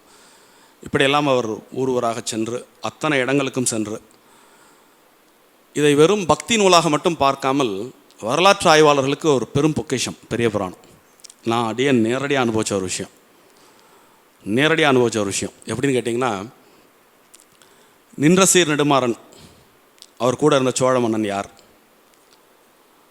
திரும்ப இங்கே இந்த தென்பெண்ணை ஆற்றுக்கு வடக்க குணபர ஈஸ்வரம் அப்படிங்கிற ஒரு மென்ஷன் பண்ணாமல் போயிருந்தாக்க மகேந்திர பல்லவருக்கும் திருநாவுக்கரசருக்கும் ஏற்பட்ட தொடர்பே நமக்கு தெரியாமல் போயிருந்திருக்கும். ஏன்னா இப்போ நீங்கள் திருத்தொண்டர் தொகையில் வரக்கூடியதும் திருத்தொண்டர் திருவந்தாதியில் வரக்கூடிய செய்திகளுக்கும் சேக்கிழாரனுடைய செய்திகளுக்கும் உள்ள வித்தியாசம் வந்து நிறைய இருக்குது. நிறைய இம்ப்ரவைஸ் பண்ணியிருப்பார். எக்கச்சக்கமான அதாவது அந்த இன்டர் ரிலேட்டிவ் இன்ஃபர்மேஷன்ஸ் இருக்குது பாருங்கள். அது மாதிரி நிறைய இன்ஃபர்மேஷன்ஸ் அவர் கொடுத்துருப்பார். நிறைய அரசியல் செய்திகள், நிறையா ஜியாகிரபிக்கல் இன்ஃபர்மேஷன்ஸு, அதுக்கப்புறம் ஒரு 2 கிங்டம்களுக்கு இடையே இருந்த மனவினை தொடர்புகள், அதன் மூலமாக ஏற்பட்ட முன்னேற்றம், இதெல்லாம் வந்து பார்த்திங்கனாக்கா சேக்கிழாருடைய பெரிய புராணத்தில் ரொம்ப சிறப்பாக பதிவு செய்யப்பட்டிருக்கும். ஒரு குறிப்பாக ஒரு மிகப்பெரும் போர் ஒன்று வந்து அவர் நெல்வேலி போர் அப்படின்னு சொல்லிட்டு மதுரை மாவட்டத்தில் நின்ற சீர் நெடுமாறனுடைய காலத்தில் நடந்த ஒரு பெரும் போர் பற்றி அவர் குறிப்பிடுகிறார். அந்த காலகட்டத்தில் வடக்க இருந்த மன்னன் யார் என்பதை அவர் குறிப்பிடுகிறார். அவங்க 2 பேரும் சேர்ந்து பின்னாடி இப்படி போனோன்னா இன்னும் நிறைய உள்ளே போயிட்டே இருப்பாங்க. நான் ஒரு செய்தியை மட்டும் சொல்கிறேன். உங்களுக்கு எல்லாருக்கும் தெரியும், வாதாபி பெரும்போர் தெரியும். அந்த வாதாபி பெரும்போரிலே பல்லவர்கள் போய் நார்த்தில் போய் சாளுக்கியர்களை துவம்சம் பண்ணிட்டு வந்துடுறாங்க. பட் எப்பொழுதுமே இது வந்து ஒரு தொடர்கதையாக இருந்துருக்கும். அது அவன் வீழ்ந்த உடனே அப்படியே போயிட மாட்டான், திரும்ப மீண்டு வந்து இவங்களை தாக்க முயற்சி பண்ணுவான். அந்த மாதிரி 2ஆம் புலிகேசினோட பையன் வந்து திரும்ப படையெடுத்து வந்து பரமேஸ்வரன் இவரை ஜெயிச்சிட்றான். ராஜசிம்ம பல்லவனை ஒரு சைடு ஜெயிச்சுட்டு என்ன பண்ணுறான், அதோட போயிருந்தான்னா பல்லவர்களை ஜெயிச்ச பெருமையோடு அவனுக்கு இருந்திருக்கும். அவன் என்ன பண்ணிட்டான், பரவாயில்ல தெற்க வந்து பாண்டியனையும் சேர்த்து பண்ணிவிட்டு ஒட்டுமொத்த தமிழகத்தையும் நம்ம அடைஞ்சிடலான்னு சொல்லிட்டு ஒரு தவறு செஞ்சு பாண்டியன் மன்னன் மீது படையெடுக்கிறான். அந்த டைமில் பாண்டியர்கள், பல்லவர்கள், சோழர்கள் 3 பேரும் சேர்ந்து அவனை திருநெல்வேலியில் நடந்த சண்டையில் தோக்கடிச்சிட்றாங்க. 2 பேரும் ஒன்றாகி ஒருத்தருக்கு ஒருத்தர் பொன் கொடுத்து பின்னாடி ராஜசிம்மன், நீங்கள் பார்த்தீங்கன்னா இவருடைய நின்ற சீர் நெடுமாறனுடைய பையனோட பேர் ராஜசிம்மன் வரும். ஏன்னா இந்த ராஜசிம்மனோட பொண்ணை வந்து நின்ற சீர் நெடுமாறனுக்கு கொடுப்பாங்க. ஸோ இது மாதிரி அந்த பொலிட்டிக்கல் ஹிஸ்ட்ரி போகும். இதை பதிவு செஞ்சுருக்கார் சேக்கிழார். இதை மட்டும் அவர் பதிவு செய்யலை, நிறைய அந்த காலகட்டத்தில் நடந்த ரொம்ப நுட்பமான தலங்களில் உள்ள சில செய்திகளை பதிவு செஞ்சுருக்கார். மத்த விலாச புராணம் பற்றி நம்ம சொன்னோம்ல, மத்த விலாச புராணத்தில் வந்து மகேந்திர பல்லவர் எழுதினார். மகேந்திர பல்லவர் வந்து அவர் எழுதின அவருடைய ராஜ்யத்தின் கீழ் இருந்த நீதித்துறையை விமர்சித்திருப்பார். எப்படி விமர்சித்திருப்பார்னா, அதை இவருடைய செய்தியிலேருந்து நம்ம எடுக்கலாம். சேக்கிழார் வந்து தர்மசேனராக இருக்கக்கூடிய திருநாவுக்கரசர் இருக்கார் இல்லையா, அவரை வந்து அழைச்சிட்டு வரச்சுக்கு அனுப்புவார் இல்லையா, மகேந்திர பல்லவர் ஒருத்தர் அனுப்புவார்ல, அவர்கிட்ட போய் காசு வாங்கிடாத, அவர் கூட்டி மட்டும் வா அப்படிம்பார். அப்படி என்றால் கையூட்டு பெறுதல் என்பது அவருடைய ஆட்சி காலத்தில் இருந்ததாக அவரே பதிவு செய்கிறார். இந்த செய்தியை வந்து சேக்கிழார் பதிவு செய்கிறார். இதுக்கு முந்தி திருத்தொண்டர் திருவந்தாதியில் பதிவாகலை. சுந்தரர் இது மாதிரியான எந்த விஷயத்துக்குள்ளேயும் போக மாட்டார். மத்த விலாச பிரகடனத்திலையும் அவர் வந்து இந்த நீதித்துறையில் நடக்கக்கூடிய அப்பயே இருந்திருக்குன்னா, இப்போ நம்ம இன்றைக்கெல்லாம் அன்கொஷனபிள். அது அப்பயே இருந்திருக்கு. மகேந்திர பல்லவர் மகா சக்கரவர்த்தி. ஏன்னா மகேந்திர பல்லவர் பற்றி தனியாக ஒரு நாளைக்கு வச்சுப்போம். ஏன்னா அவர் வந்து அப்பார்ட் ஃப்ரம் ரெகுலர் எம்பரர், சக்கரவர்த்தி, மன்னர் அப்படிங்கிறத தாண்டி அவர் வந்து ஒரு பிரம்மாண்டமான ஒரு பர்சனாலிட்டி. நீங்கள் எல்லோரும் வந்து கல்கியினுடைய சிவகாமியின் சபதம் படிச்சிருப்பீங்கன்னு நினைக்கிறேன். அதில் ஓரளவுக்கு ரொம்ப அழகாக கல்கி போர்ட்ரேட் பண்ணியிருப்பார் அவருடைய அற்புதமான கேரக்டரை. பட் அதையும் தாண்டி அவர் விசித்திரமானவர். அவர் மத்த விலாச பிரகடனம் என்ற ஒரு நூல் சம்ஸ்கிருதத்தில் எழுதியிருக்கார். அதில் இது மாதிரி நிறைய விஷயங்களை வந்து அவர் அப்படி கோடிட்டு காமிச்சிருக்கார். அதை இவர் முழுசாக படிச்சிருக்கார். இப்போ இதில் உங்களுக்கு ப்ரூவ் ஆகிடுது, சேக்கிழார் வந்து வடமொழி தெரிந்திருக்கிறார் அப்படிங்கிறது இதில் ப்ரூவ் ஆகிடுது. அவர் தமிழ் மட்டுமே படித்தவர், அவருக்கும் வடமொழிக்கும் சம்மந்தம் இல்லைன்னு சொல்கிறவங்களுடைய ஆர்குமெண்ட் இந்த இடத்துல அடிபட்டு போயிடுது. ஸோ மற்ற விலாச பிரகடனத்திலிருந்து ஒரு இன்டெரக்டாக மேற்கோள் காமிச்சிருப்பார். அதே மாதிரி தஞ்சாவூர் பெரிய கோயிலில் உள்ள அந்த சுற்றுச்சுவர் சிற்பங்களில் வந்து சுந்தரரும் சேரமான் பெருமாளும் சொர்க்கத்துக்கு போகக்கூடிய காட்சி இருக்குது பாருங்கள். அந்த காட்சியை எடுக்கிறாரு, ஆனால் மாடிஃபை பண்ணுவார். அதை அப்படியே காமிக்க மாட்டார். அதற்கு தகுந்த காரணங்கள் கொடுத்துருப்பார். அதெல்லாம் தான் அந்த சேக்கிழார் வந்து ஒரு அரசு அதிகாரியாக பணியாற்றியதனால் ஏற்பட்ட அனுபவம், அதாவது ஜியாகிரஃபி, ஹிஸ்ட்ரி, ரிலிஜன், ஃபிலாசபி, அது எல்லாத்தையும் தாண்டி லிட்ரேச்சர்ஸ் இத்தனையும் கோத்து கொண்டு வந்து உருவாக்கின ஒரு பிரம்மாண்டம் தான் பெரிய புராணம். இது மாதிரி இந்த நுவான்சஸ் ஆஃப் பெரிய புராணம் நிறைய சொல்லிட்டு போகலாம். அதுவும் it is out of scope. அதனால் இந்த ஒரு தகவல் மட்டும் சொல்லிவிட்டு மேலே நகர்ந்துடுறேன்.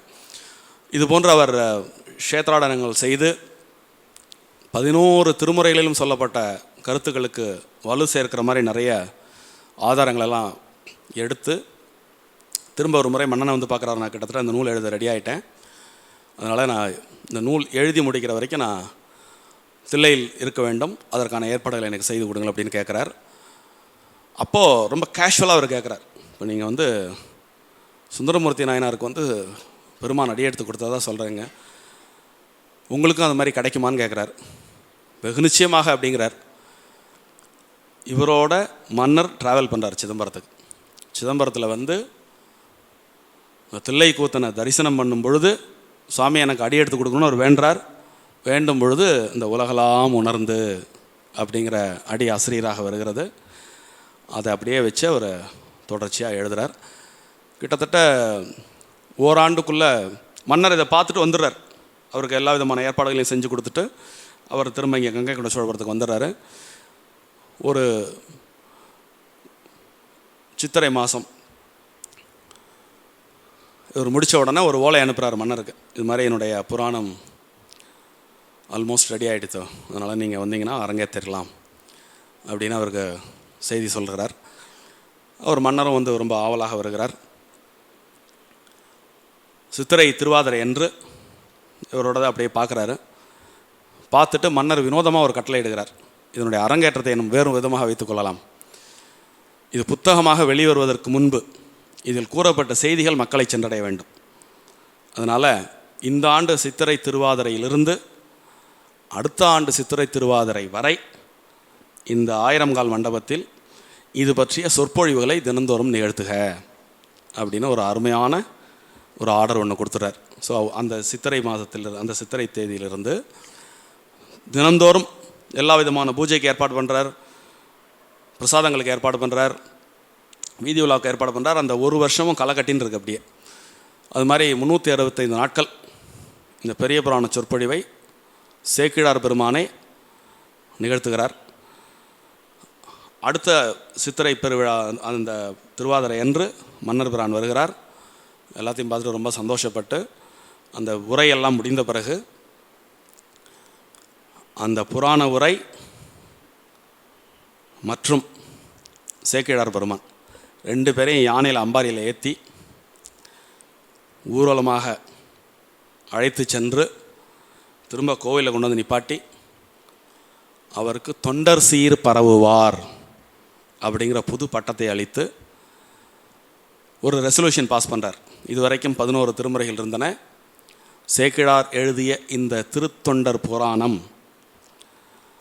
12வது திருமுறையாக முறையாக ஏற்றுக்கொள்ளப்படுகிறது என்று அறிவித்து அவருக்கு தொண்டர் சீர் பரவுவார் அப்படிங்கிற பட்டத்தை கொடுக்குறார். கொடுத்ததோடு இல்லாமல் அடியார்களை பற்றியும் பேசப்படக்கூடிய விஷயங்கள் எல்லாம் மிகவும் பெரிதாக இருப்பதனால் பேசப்படும் நபர்களும் பேசப்படும் விஷயமும் இந்த நூலில் பெரிதாக இருப்பதனால் இன்று முதல் இது பெரிய புராணம் என்று அழைக்கப்படுகிறது அப்படின்னும் அனபாய சோழர் வந்து சிதம்பரத்தில் தில்லை கூத்தன் முன்பாக இந்த பட்டம் கொடுத்து அதை பெருமைப்படுத்தினார். அத்துடன் இல்லாமல் இன்டைரக்டாக இவர் எப்போ இந்த அளவுக்கு ஆன்மீகத்துக்குள்ளே நுழைஞ்சிட்டாரோ இவர் இனிமேல் முதன் மந்திரிக்கு சரிப்பட்டு வர மாட்டார் அப்படின்ட்டு அவருடைய தம்பி அவரை வந்து அவருக்கு தொண்டைமான் அப்படின்னு ஒரு பட்டம் கொடுத்து அவரை அந்த பதவிக்கு கொடுத்துட்டு இவரை வந்து நீங்கள் எப்பொழுதும் சிவத்தொண்டிலேயே இருங்கள் என்று அவரை ரிலீவ் பண்ணி அவருக்கு எல்லா விதமான மற்ற வாழ்வியலுக்கு தேவையான அத்தனை விஷயங்களும் கொடுக்குறார். இவர் விட்டாலும் அவர் பையன் விடலை அவரை. யார்? 2ஆம் ராஜராஜன். 2ஆம் ராஜராஜன் எவ்வளோ இம்ப்ரெசிவாக சேக்கிழார் பெருமான் பேரில் பற்று கொண்டிருந்தால் 1146 அவர் திருப்பி அனபாய சோழருக்கு பிறகு அவர் பட்டம் ஏற்கிறார். பட்டமேற்று சேக்கிழார் உயிரோடு இருக்கும் பொழுதே அவர்கிட்டேருந்து இந்த பெரிய புராணத்தினுடைய ஷரத்துக்களை உள்வாங்கி இங்கே இருக்கக்கூடிய தாராசுர கோயிலை அவர் எழுப்புகிறார். ஸோ தாராசுரம் பெரிய புராண கோயில் என்று நாம் கூறினால் அது சற்று மிகையில்லை. சேக்கிழாருடைய பெரிய புராணத்தை அடியொற்றி அந்த கோயிலினுடைய சுற்றுச்சுவரில் 63 நாயன்மார்களுடைய சிற்பங்களும், தொகையாடியார் சிற்பங்கள், தனியாடியார் சிற்பங்கள் அத்தனையும் குறிஞ்சிற்பங்களாக பதிவு செய்யப்பட்டு அந்த கோயிலுக்கு பேர் ஐராவதேஸ்வரர் அப்படின்னு பேர். நீங்கள் இப்போ அப்படி கூட்டி கழித்து கணக்கு போட்டு பாருங்கள், உங்களுக்கு புரியும். இந்த பெரிய புராணம் முற்றிலும் சுந்தரர் சார்ந்ததே. தில்லைவாழ் அந்தனர் சர்க்கத்தில் ஆரம்பித்து வெள்ளானை சர்க்கத்தில் முடியும். வெள்ளானைங்கிறது தான் ஐராவதேஸ்வரம். சுந்தரர் கைலாயத்திற்கு சென்றார் அல்லவா உயிரோடு. அதனால் அந்த ஐராவதேஸ்வரர் ஆலயமாக அது எழும்பியதற்கு பின்பு முழுக்க முழுக்க முழுக்க 360 டிகிரியில் காரணமாக இருந்தது சேக்கிழார் பெருமானே என்று கூறி பெரிய புராணத்தை பற்றியும் சேக்கிழார் பற்றியும் உங்களுடன் சேர்ந்து சிந்திக்க கிடைத்த வாய்ப்பை பெருவாய்ப்பாக எண்ணி மகிழ்ந்து நன்றி கூறி அமைகிறேன். நன்றி, வணக்கம். தேங்க்யூ.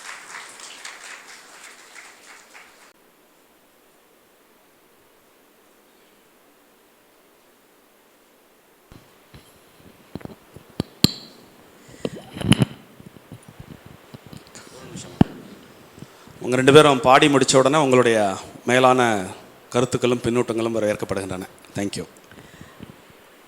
திருச்சிற்றம்பலம். அந்த திருத்தொண்டர் தொகையில் ஒரே ஒரு சருக்கை மட்டும், முதல் சருக்கை மட்டும் நாங்கள் பாடிடுறோம். தில்லை வாழ அந்த நர்தம் அடியார்க்கும் அடியேன், திருநீல கண்டத்து குயவனார் கடியேன், இல்லையே இல்லாத இயற்பகைக்கும் அடியேன், இளையாந்தன் குடிமாறன் அடியார்க்கும் அடியேன், வெல்லுமாமிக வல்லமை பொருளுக்கு அடியேன், விரைப்பொழில் சொல் கொண்டையார் விரல் மென்னற்கடியேன், அல்லிமன் முல்லையந்தார் அமர் நீதிக்கடியேன், ஆரூரன் ஆரூரில் அம்மானு காளே. நாளைக்கு இந்த இதில் இந்த முதல் திருநின்ற சொருக்கத்தில் ஒரு 8 இது வரும். அதில் நாங்கள் ஒரு 7 இது நாங்கள் நாளைக்கு ராகத்தோடு பாட போகிறோம். ஒரு 500 மட்டும் பாடலான் இருக்கோம். எல்லாரும் கலந்து கொள்ளணும்னு கேட்டுக்கொள்கிறேன். இது இந்த பெரிய புராணம் முடித்த உடனே நாயன்மார்கள் அவதரித்த தலம், முக்தி அடைந்த தலம் எல்லாத்துக்குமே மேப் வச்சுருக்கேன். நம்ம எல்லாரும் விருப்பப்பட்ட வாழ்லாம் போய் அங்கே போய் தரிசனம் பண்ணிட்டு வரலாம். நமஸ்காரம்.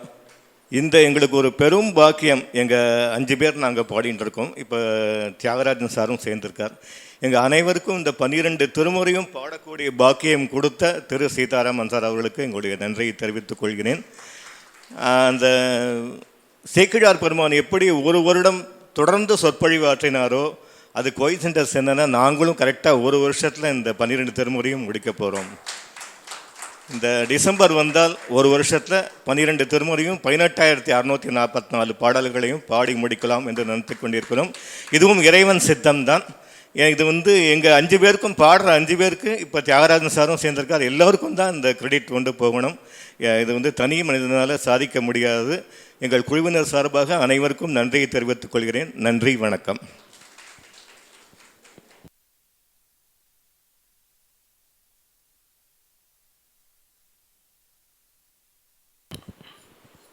நமஸ்காரம். ஒரு சின்ன விஷயம். சார் அவருக்கு பட்டம் கொடுத்தா சேக்கிழாருக்குன்னா தொண்டர் சீர் பரவுவார் அப்படின்னு. இப்போ எனக்கு என்ன தோன்றுறதுன்னா, நம்ம சீதாராமன் சாரே தொண்டர் சீர் பரவுவார் தானே. ஏன்னா அவர் எல்லா அடியார்கள் பற்றியும், நாயன்மார்கள் பற்றி, ஆழ்வார்கள் பற்றி எல்லாம் படித்து அதோட வரலாறு, சரித்திரம் எல்லாம் நம்ம படித்து, நமக்கு இனிமேல் டைம் இல்லை, கேட்க பொறுமை இல்லை, பட் எல்லாத்தையும் கேட்டு ஜூஸாக அவர் நமக்கு கொடுத்து அதை அவளோட பெருமையை நம்ம எப்படி சொல்கிறதுக்கு அதை அனுபவித்து அதை புரிகிற மாதிரி அவர் சொல்கிறதுனால அவரே ஒரு தொண்டர் சீர் பரவுவாராக தான் நான் நினைக்கிறேன் என்னோட கண்ணோட்டத்தில்.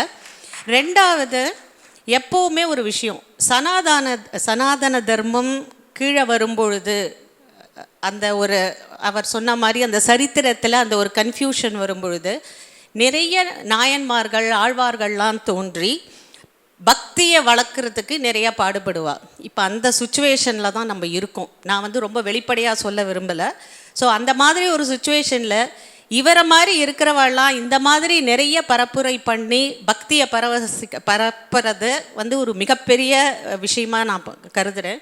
ஸோ எந்த நாயன்மார் எந்த ஆழ்வார் வந்து இவரோட உடம்புல பூந்து அவதாரம் பண்ணியிருக்கான்னு எனக்கு தெரியல. ஏன்னா அந்த அளவுக்கு அவர் ஒரு பக்தி பூர்வமாக அது வந்து சொல்லவே முடியாது. எல்லாமே சேர்ந்து இணைஞ்சு அவர் அவ்வளோ அழகாக எல்லாமே தொகுத்து கொடுக்குறார். ஸோ நம்ம பண்ண பெரிய பாக்கியம் பெரிய புண்ணியம். இந்த தொண்டர் சீர் பருவார் நியாயனார் ஆழ்வார் எல்லாம் சேர்ந்து ஒன்றா ஒரே ஸ்வரூபமாக சீதாராமனாக நமக்கு இங்கே கிடச்சிருக்கு. அதுக்காக நான் ரொம்ப ஆண்டவனுக்கு நன்றி சொல்கிறேன். ரெண்டாவது, பெரிய புராணத்தை பற்றி அவர் சொன்ன சில விஷயங்கள் எனக்கு தெரிஞ்சதை நான் உங்களோட பகிர்ந்துக்கிறேன். பெரிய புராணம் அப்படிங்கிற பேர் வந்து எப்படி வந்ததுன்னா, இது வந்து ஆக்சுவலாக அதை கம்பேர் பண்ணால் ராமாயணம் மகாபாரதம் ரெண்டுமே சான்ஸ்கிரிட்லேருந்து தமிழில் வந்த நூல்கள், அதுக்கெல்லாம் வழி நூல்கள் அப்படின்னு பேர். ஆனால் பெரிய புராணம் முதல்ல தமிழிலேயே இயற்றப்பட்டது. அதனால் அதுக்கு வந்து முதல் நூல் அப்படின்னு ஒரு பேரும் உண்டு. ரெண்டாவது, பெரிய புராணத்தில் இருக்கிற எல்லாருமே வந்து எப்படி பார்த்தேன்னா, இப்போ ராமாயணம் மகாபாரதம்னு எடுத்தால் இறைவன் இறங்கி வந்து மனித ரூபம் எடுத்து வாழ்க்கை நெறிகளை வாழ்க்கையில் தர்மத்தை எப்படி கடைபிடிக்க வேண்டும் என்று சொன்ன நூல்கள். இறைவன் இறங்கி வந்து பண்ணுறதுங்கிறது ஒரு பெரிய விஷயம் கிடையாது. இறைவனுக்கு எல்லாமே சாத்தியம். ஆனால் பெரிய புராணத்தில் பார்த்தீங்கன்னா தொண்டர்கள் இறைநிலையை அடைகிறார்கள். எல்லா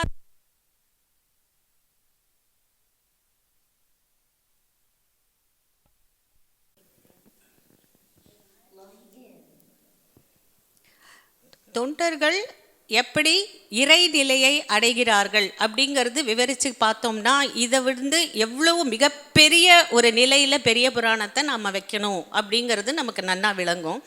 அதே மாதிரி மீனாட்சி சுந்தரம் பிள்ளை தமிழ் புலவர், மிகப்பெரிய பாவலர். அவர் வந்து சொல்கிறச்சே சேக்கிழாரை பற்றி ஒரு வார்த்தை சொல்லுவார். தேன் சுவை சிந்த பாடிய பாவலர் அப்படின்னு ஒரு சொல்லுவார் பெரிய புராணத்தை இயற்றச்சே. அதில் ஒரு வார்த்தை வரும், தேன் சுவை சிந்த. இப்போ சாதாரணமாக கொட்டிட்டா அதோட சுவை வந்து ரொம்ப சீக்கிரம் நின்று போயிடும். இப்போ காஃபியே சாப்பிட்றோன்னா டக்குன்னு முழுங்கிட்டோன்னா அதில் சுவை இருக்காது. கொஞ்சம் கொஞ்சமாக அனுபவித்து சாப்பிட்றச்சே தான் அதோட இது பரிபூர்ணமாக நமக்கு விளங்கும். அதே மாதிரி மீனாட்சி சுந்தரம் பிள்ளை சொல்வார், பெரிய புராணத்தை இயற்றிய சேக்கிழார் தேன் சுவை சிந்த பக்தி சுவை நிரம்பிய பாவலன் இயற்றிய பாவலா அப்படின்னு சொல்லுவார். ஸோ அந்த மாதிரி பெரிய புராணம் வந்து அவ்வளவு மிகப்பெரிய ஒரு இது. இன்னும் ஒரு சின்ன விஷயம், பெரிய புராணத்தை இயற்றிய சேக்கிழாருக்குன்னு ஒரு சந்நிதி இருக்குது.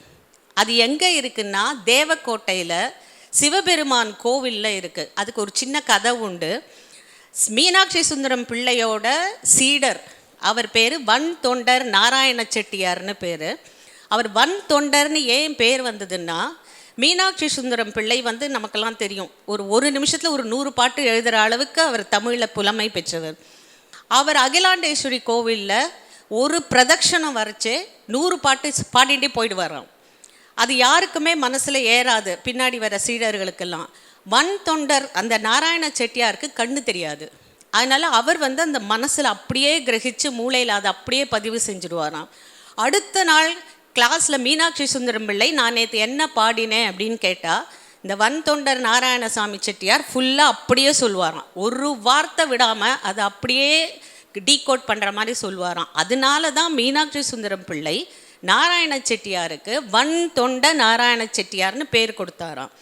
அப்போது அவருக்கு வந்து இந்த சேக்கிழாருக்கு ஒரு கோவில் கட்டணும் அப்படின்னு சொல்லி தேவக்கோட்டையில் ஒரு சின்ன லேண்டை வந்து வன் தொண்ட நாராயண செட்டியார் வாங்கியிருக்கார். அப்போது ஊர் மக்கள் சேர்ந்து அந்த இடத்துல நாங்கள் ஒரு சிவன் கோயில் கட்டணும், அதனால் நீ அந்த லேண்டை எங்களுக்கு கொடுன்னு கேட்டிருக்கா. அப்போ இவர் சொன்னாராம், இல்லை சேக்கிழார் பெருமானுக்கு தான் நான் அதை வாங்குறேன், அங்கே தான் கட்டுவேன்னு பண்ணி இவாள்லாம் சொன்னாலாம், நாங்கள் உனக்கு பணம் கொடுக்குறோம், அந்த லேண்டை எங்களுக்கு கொடுத்துரு அப்படின்னு. இவர் வந்து நான் கொடுக்க மாட்டேன்னு உடனே மீனாட்சி சுந்தரம் பிள்ளைகிட்ட போய் உன் சீடன் இந்த மாதிரி பண்ணுறான்னு கம்ப்ளைண்ட் பண்ணலாம். அப்போ மீனாட்சி சுந்தரம் பிள்ளை நேராக வந்து இவர்கிட்ட சொன்னாராம், ஏன்பா சிவனுக்கே அவள் கோவில் கட்டுறேங்கிறா, நீ வந்து சேக்கிழாருக்கு ஒரு கோவில் கட்டுறதுக்கு மாட்டேன்னு சொல்கிறியே, பணம் தான் கொடுக்குறேங்கிறாளே. அவள் கேட்ட விதமே தப்பு. கோவில் கட்டுறதுக்கு பணம் கொடுக்குறேன்னு அவள் சொன்னா பார்த்தேலா, அதுதான் எனக்கு பிடிக்கல. நான் தரேன், ரெடியாக தரேன், நான் ஃப்ரீயாகவே கொடுக்குறேன். ஆனால் எனக்கு வந்து ஒரே ஒரு விஷயம், அந்த கோவிலில் ஏதாவது ஒரு இடத்துல சேக்கிழாருக்கு ஒரு சின்னதாக ஒரு சன்னிதானம் எனக்கு கட்ட சொல்லுங்கோ, அது போதும் அப்படின்னு. அப்போ மீனாட்சி சுந்தரம் பிள்ளை இந்த வழக்கை தீர்த்து வச்சதா ஒரு கதை இருக்குது. இன்றைக்கும் அந்த சன்னதி அந்த கோவிலில் இருக்குது. நம்மளால் முடிஞ்சால் நம்ம அதை போய் பார்த்துட்டு வரலாம். உலகத்திலேயே சேக்கிழாருக்கு ஒரு சன்னிதானம்ங்கிறது அந்த ஒரு கோவிலில் தான் இருக்குது. ரெண்டாவது, பெரிய புராணத்தை நான் சார்ட்ட சொல்லணும்னு நினச்சேன். வேறு விதமாக ஆராய்ச்சி பண்ணோன்னா சனாதன தர்மத்தோட எப்படியெல்லாம் அதில் வந்து நம்ம ஒரு வாழ்க்கையில் கடைபிடிக்க வேண்டிய முறைகள் எல்லாமே இருக்குது. அதில் இல்லாததே இல்லை. ஒரு சின்ன விஷயம், இந்த காலத்தில் லவ் பண்ணுறது அப்படிங்கிறது ரொம்ப பெரிய விஷயமா இருக்குது இளைஞர்களுக்கு. ஆனால் அது நிலையானது அல்ல. பறவை நாச்சியாரும் சுந்தரரும் பார்க்காததா, அவள் பார்த்த உடனே ஒரு பாட்டு வரும். அது எனக்கு இப்போ டைம் இல்லை உங்கள்கிட்ட சொல்ல. அந்த பாட்டுலேயே அவள் சொல்லுவாள், முருகன் பாரி சிவன் மாதிரி விஷ்ணு மாதிரி இருக்கிறவன் மாதிரிலாம் இவன் அழகாக இருக்கிறானோ அப்படின்னு பறவை நாச்சியார் சொல்லுவாள். ஸோ காதலுடன் பக்தி கலந்துருந்தது, அதனால தான் அந்த காதல் வெற்றி பெற்றது. ஸோ அதே மாதிரி இளைஞர்களுக்கு நிறைய விஷயங்கள் இருக்குது. நகைச்சுவை அப்படின்னு பார்த்தா இவர் சுந்தரமூர்த்தி நாயனார் சொல்லுவார், இவர்கிட்ட சிவன்கிட்ட சொல்லுவார், நீ மாத்திரம் கங்கையை வந்து தலையில் ஒளிச்சு வச்சுட்டுருக்க, நான் வந்து சங்கலி நாச்சியாரை ஓப்பனாக எல்லாருக்கும் நேரம் தானே கல்யாணம் பண்ணிக்கிறேன்னு சொல்கிறேன், அதுக்கே நீ எனக்கு அருள் புரிய மாட்டேங்கிற அப்படிங்கிற மாதிரி கேட்பார். ஸோ நகைச்சுவையும் இருக்கும், எல்லாமே இருக்குது. அறிவியல், தர்மம், வாழ்க்கை முறை, வழக்காடு, எல்லா தொண்டர்கள்ட்டையும் வழக்காடு உண்டு. ஸோ அந்த வழக்குன்னா அது என்ன, வழக்காடு மன்றங்கள் எப்படி நடத்தணும், நீதிபதிகள் எப்படி வழக்கெல்லாம் கொடுக்கணும். இன்னொன்று சாட்சி சான்று அப்படிங்கிறது சுந்தரமூர்த்தி நாயனார் கதையில் தான் வரும். ஊர் சாட்சி, இந்த ஒரு சாட்சி சொல்லணும், அந்த சாட்சி சான்று அப்படிங்கிறது நிலைநிறுத்தப்பட்டது பெரிய புராணம் சுந்தரரோட கதையில் தான். ஸோ இந்த மாதிரி நிறைய விஷயங்கள் இருக்குது. தர்மம் இருக்குது, எப்படி ஈவன் விவசாயம் எப்படி நம்ம பண்ணணும், அதை மூலியமாக சமூகத்தை எப்படி மேலே கொண்டு வரணும், அந்த மாதிரி எல்லாத்துக்குமே பெரிய புராணத்தில் நிறைய எவிடன்சஸ் இருக்குது, நிறைய சான்றுகள் இருக்குது. ஸோ இவ்வளவு பெரிய அதிசயங்கள், பல உண்மைகள், பெருமைகள் மிச்சதுனால தான் இது பெரிய புராணம் அப்படின்னே நம்ம சொல்லலாம். இதில் வந்து பக்தி அண்ட் தொண்டு, மெயினாக பக்தி மாத்திரம் இருந்தால் பத்தாது, அதில் இருந்தவா எல்லாருமே பக்தியோட அந்த அடியார்கள் தொண்டு புரிஞ்சா. அதனால்தான் பக்திங்கிற சங்கிலியில் தொண்டுங்கிற டாலரை கொத்த மாதிரி அது ஒரு மிகப்பெரிய மாலையாக சிவ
பாயிண்ட் நீங்கள் சொன்னது எனக்கு உடனே ஞாபகம் வரல. ஞாபகம் வரும்போது சொல்கிறேன், நீங்கள் அவருக்கு நேராக தெரியப்படுத்துகிறேன். நான் ரியலாகவே என்னை அப்படியே மெய் மறந்து போயிட்டேன். என்னை ரொம்ப ஊக்குவிக்கப்பட்ட ஆளாகிவிட்டேன். ஸோ என்னோட கான்ட்ரிபியூஷனும் இருக்கும். இந்த நீங்கள் கேட்ட அதுலேருந்து நீங்கள் நிச்சயமாக ஏற்கனவே பண்ணிகிட்டு இருக்கோன்னு நினைக்கிறேன். இதை துரிதப்படுத்துவோம். ஏன் நம்ம வயசு காலமாகிறதுனால இன்னும் மிஞ்சிய காலத்தை அருமையாக செயல்படுத்துவோன்னு நினைக்கிறேன். அதுக்கு உங்கள் எல்லாரோட ஆசீர்வாதமும் இருந்தால் கண்டிப்பாக முடியும். ஆனால் இது தேவை, இந்த காலத்தின் தேவை. அவங்க சொன்ன மாதிரி கண்டிப்பாக நம்ம பண்ணணுண்டு. If there is a will there is a way. அவ்வளோதான். That is what I want to stress. எல்லாருக்கும் நமஸ்காரம்.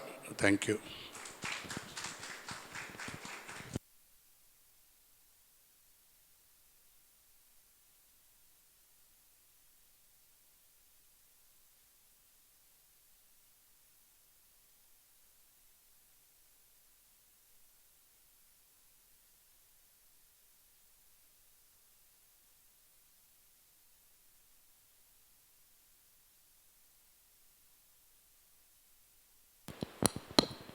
சீதாராமன் சார் வந்து பெரிய புராணம் நல்லா, அவர் எல்லாமே நல்லா சொல்லுவார்.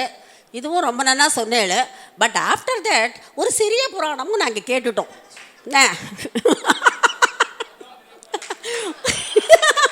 ஒரு பெரிய புராணம் ஒரு சிறிய புராணமும் கேட்டோம். இதுவே கண்டினியூ ஆச்சு வச்சுக்கோங்க. நிறைய விஷயம் எங்களுக்கு தெரியும். என்ன? Okay, thank you very much. இது சொல்ல தான் வந்தேன் நான்.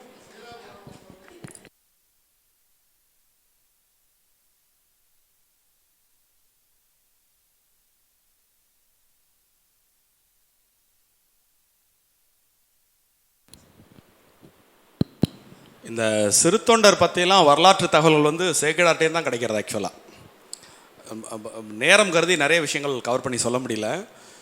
அவருடைய வரலாற்று ஆய்வு அப்படிங்கிறத பற்றி மட்டும் தனியாக பார்க்கலாம். ஏன்னா ஒரு ஒரு ராஜாங்கத்தினுடைய முதன் மந்திரியாக இருந்ததுனால எல்லா விஷயங்களையும் அப்படியே எடுத்து அப்படி பிழிஞ்சு கொடுத்துருப்பார் அந்த பெரிய புராணத்தில்.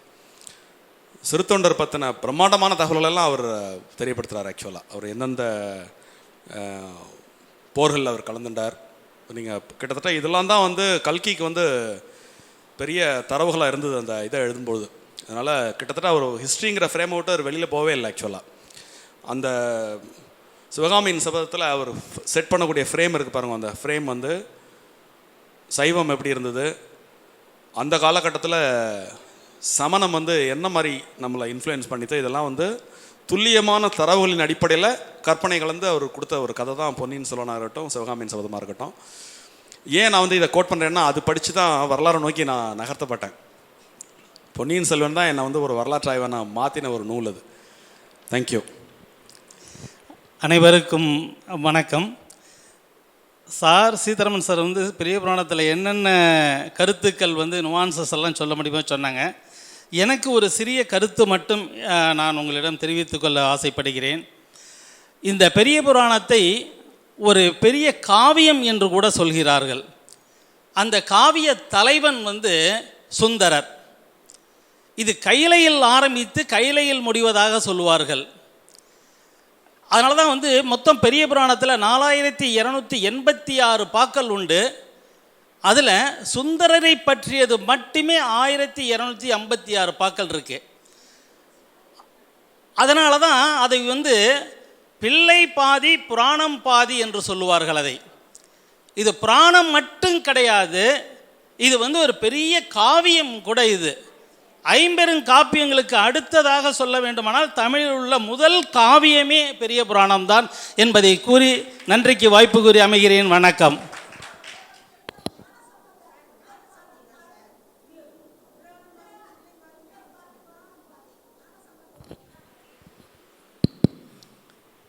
எல்லோருக்கும் வணக்கம்.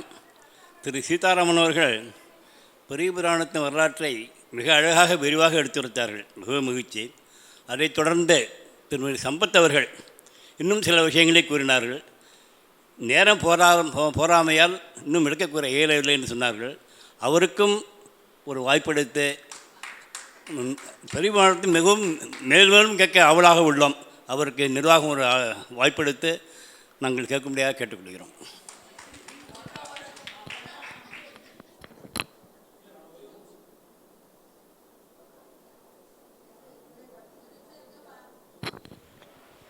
ஐ எம் சாரி, ஆக்சுவலாக அது வந்து திருஞான சம்பந்தரை பற்றி தான் 1256 பாடல்கள், மன்னிக்கவும். அதனால தான் அது வந்து பிள்ளை பாதி புராணம் பாதி என்று அதை கூறுகிறார்கள். எல்லோருக்கும் வணக்கம். எல்லா 12 திருமுறையும் படிக்கிறாங்க, 12ஆவது திருமுறை படிக்க போகிறாங்க. இந்த 11 திருமுறை வரைக்கும் அவள் வந்து கடவுளை, நாயன்மார்கள் எப்படி கடவுளை பற்றி பாடினாங்கங்கிறத பற்றி தான் பேசியிருந்தோம். இந்த 12ஆவது திருமுறை தான் நாயன்மார்களுடைய கதை. அதனால் சார் என்ன பண்ணணும், மந்த்லி ஒன்ஸ் இந்த 63 நாயன்மார்கள்லேயும் ஒரு 4 நாயன்மார்களை சேர்த்து இந்த மாதிரி ஒரு 1 hour அவளுடைய கதைகளை எங்களுக்கு சொல்லணும். எல்லாருக்கும் தெரியாது. நேற்றுக்கு ஒருத்தர் சொல்ல, எங்களுக்கு பெரிய புராணம்னால என்னன்னு தெரியாது. இங்கேயே ஒருத்தர் சொன்னாங்கிட்ட, நான் இதெல்லாம் கேள்விப்பட்டதே இல்லை, எனக்கு தெரியாதுங்கிறான். நாங்கள்லாம் கொஞ்சம் ஒரு 5% கடவுள் எங்களுக்கு ஒரு டைம் கொடுத்துருக்காரு, ஒரு சான்ஸ் கொடுத்து நாங்கள் தெரிஞ்சுட்டு இருக்கோம். அது மாதிரி இந்த நாயன்மார்களுடைய என்ன சொல்கிறதுன்னு தெரியல எனக்கு. அவளுடைய இங்கே பூமியில் பிறந்து என்னென்ன செஞ்சு எப்படியெல்லாம் தொண்டும் பண்ணி கடவுளையும் தரிசனம் பண்ணியிருக்காவா அவளுடைய இதுங்கிறத சார் கட்டாயம் 63 நாயன்மார்களையும் ஒரு வருஷத்தில் கட்டாயம் சொல்லணும்னு நான் விரும்பி வேண்டி கேட்டுக்கிறேன். நான்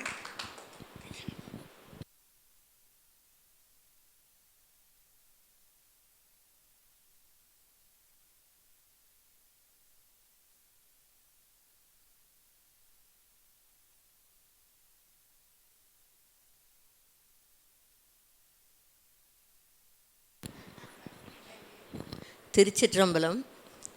அனைவருக்கும் என்னுடைய வணக்கம். அபிநவ தொண்டர் சீர் நமக்கு வழிகாட்டியாக நமக்கு இங்கு அமைந்துள்ள நமது சீதாராமன் அவர்களுக்கு என்னுடைய சந்தோஷத்தை தெரிவித்துக் கொள்கின்றேன். இப்படி ஒரு அற்புதமான காவிய பரம்பரையாக ஒவ்வொன்றாக நமக்கு அளித்து கொண்டிருக்கார். காலம் போன போக்கில் நாங்கள்லாம் வயசு போய், ஆனால் வயசு ஆயிடுத்துன்னு சொல்லலை, வயசு போய் இதை தெரிஞ்சுக்கணும்னு ஆசைப்பட்டுண்டு ஒன்று ஏற்பாடு பண்ணுறதை அவ்வளோ ஆனந்தமாக ரசிக்கிறோம். சகோதரி வசந்தியை அழகாக சுருக்கமாக ஆனால் விரிவாக நன்னா சொன்னார். ரொம்ப சந்தோஷமாக இருந்தது.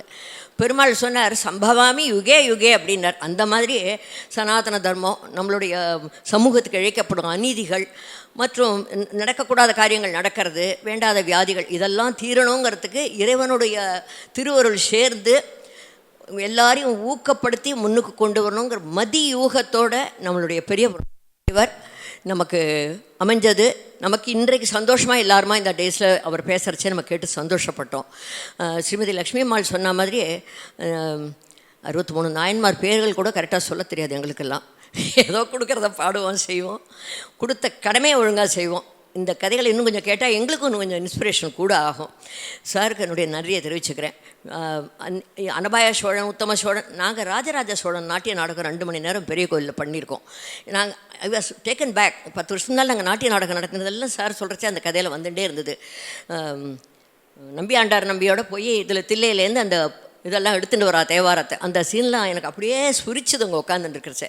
நிஜமாக இதெல்லாம் பெரிய பாக்கியம். சரித்திர கதைகள், நம்மளுடைய புராண கதைகள், இதெல்லாம் நம்மளுடைய ஸ்ரீவத்சத்தில் மட்டும்தான் இப்படி ஒரு அழகான கலந்துரையாடலோடு நடக்கிறது. நம்ம ரொம்ப கொடுத்து வச்சுருக்கோம், எல்லோரும் கொடுத்து வச்சுருக்கணும். சார் நல்லா ஆரோக்கியமாக நன்னா தீர்காயுசாக இருக்கணும். எல்லாருக்கும் என்னுடைய வாழ்த்துக்கள். எல்லாருக்கும் இந்த பாக்கியம் அடிக்கடி கிடைக்கணும். நன்றி, வணக்கம்.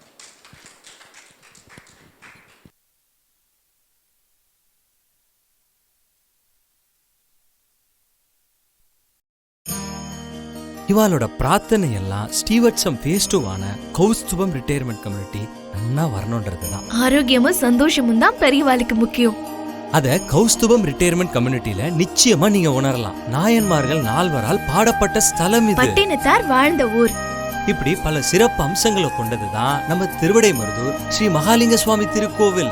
திருவாரூர் தேரழகு, திருவிடைமருதூர் திரு அழகுன்னு சொல்லுவா. அந்த திருவிடைமருதூர் ஸ்ரீ மகாலிங்க சுவாமி திருக்கோவில் பக்கத்துல 800 மீட்டர்ல அமைஞ்சதுதான் நம்ம கௌஸ்துபம் ரிட்டையர்மெண்ட் ட்ரெடிஷனல் கம்யூனிட்டி.